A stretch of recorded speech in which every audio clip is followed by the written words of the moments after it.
untuk yang sedang lelah dan hilang arah. Hidup ini adalah perjalanan panjang. Sebagaimana sabda Nabi Sallallahu Alaihi Wasallam, perjalanan panjang adalah potongan dari azab. Hadis riwayat Bukhari dan Muslim. Sangat wajar bila di tengah perjalanan hidup kita akan banyak cobaan, terkadang musibah yang datang, terkadang juga untuk mencapai tujuan dan cita-cita kita ada saja rintangan, silih berganti, sehingga membuat kita sampai hilang arah, terasa capek, lelah, bingung, frustasi, stres, dan banyak lagi yang lainnya yang harus kita hadapi. Oleh karenanya, bila kita merasa frustasi, capek, lelah, sampai-sampai kita tidak punya arah, tidak mengerti mau bagaimana lagi, maka berhentilah sejenak. Istirahatkan dan kuatkan diri kita terlebih dahulu.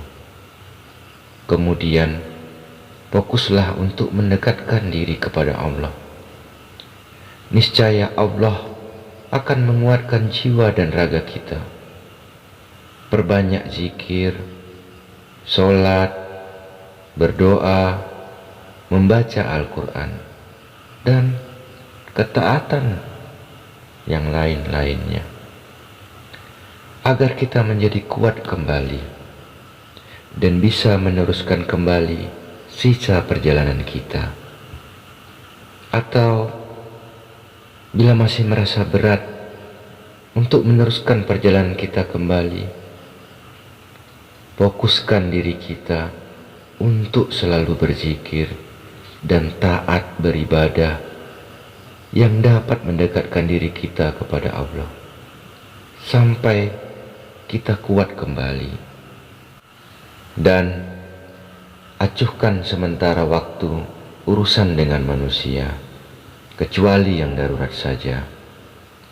Karena saat kita capek, lelah, atau lemah, kita harus meringankan dan menurunkan beban di pundak kita untuk sementara waktu, sampai kita kuat kembali mengangkatnya dan memulai perjalanan kita selanjutnya.